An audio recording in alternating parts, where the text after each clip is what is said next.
All right, we're down to our last speaker of today's session. It's just flown by. So thank you, everyone who's gone so far. Joe Gerstandt is coming on up.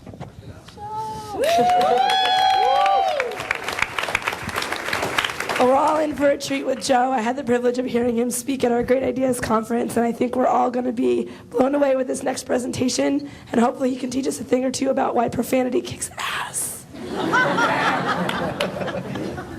Thank you. Prince is kind of a hard act to follow, but I will do my best. So I'm as surprised as you are that this session is actually on the agenda. I'm maybe more surprised than you are, and I was happy when I found out about it, but I also said to myself, holy shit, what am I going to say about profanity? And I think that beyond being convenient for spicing up our conversations and our relationships and our interactions, I do think there's something deeper to it. And some of you are probably expecting to be carpet bombed with dirty words, and I could do that. I grew up on a farm. I played high school football. I played college football. I spent 4 years in the Marine Corps. I'm a parent. I have advanced training in the use of profanity. But this is a defense of profanity, not a parade of profanity. And profanity, like the rest of our language, is actually very contextual. It shows up in different situations for different reasons, and it takes a lot of different meanings. Sometimes profanity shows up when we are deeply and profoundly confused about something. Right? If you sit down and you think about why the Kardashians are on TV all the time, some profanity might just organically and naturally fall out of your mouth. Right? It shows up, you know what I'm talking about. Sometimes profanity means other things, and it shows up in other kinds of situations. Sometimes it's just proof of bad parenting, and you've seen some of this out in the world, right? Not my child, by the way. Our son knows to only do that at home in private so he doesn't embarrass his parents. Profanity shows up in a lot of different situations. Sometimes it shows up in response to frustration, tension, anger, stress. Sometimes it's an indicator that we don't have the ability to deal with those things. To understand profanity, we have to consider the context. Language and other social stimuli are actually very vague on their own. Consider a kiss. Is a kiss a good thing or a bad thing?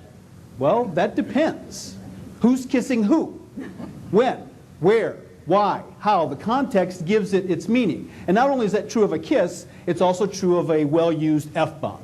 My point today is not that profanity is always the best way to go, or that it's always the right way to go. I'm simply here to challenge the idea that it's never the right way to go, because I believe very strongly that sometimes profanity is simply the truth.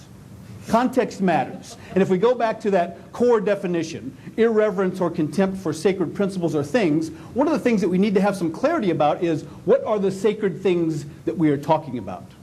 In some of your associations, your communities, your organizations, you have things running around that look like this. You have sacred cows. And sacred cows take a lot of different forms.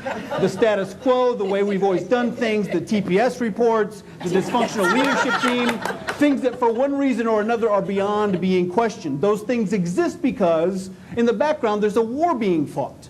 It's a war between what is true and what is convenient and comfortable and appropriate. And unfortunately, the truth is getting its ass kicked. And we are all to blame for that. The truth is getting its ass kicked because we stand by and we have these associations and communities and organizations that are guided by policies and practices and principles that are biased towards what is appropriate at the expense of what is true. We are very quick to wag our finger and shake our head and coach and counsel people when we hear inappropriate language, but we continue to allow people to crank out stuff like this.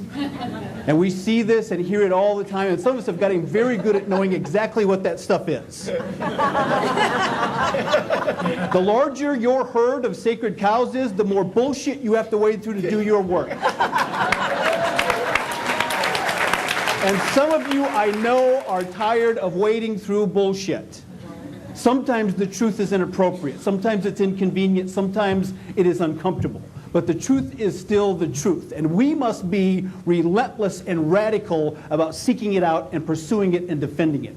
When we start to prioritize what is appropriate over what is true, everything becomes compromised. When we start to prioritize what is the perception over the reality, we have interactions like this. Polite, appropriate, nice, quiet, and they are false, and they are cosmetic, and they are compromised. The truth is this: sometimes paint gets spilled.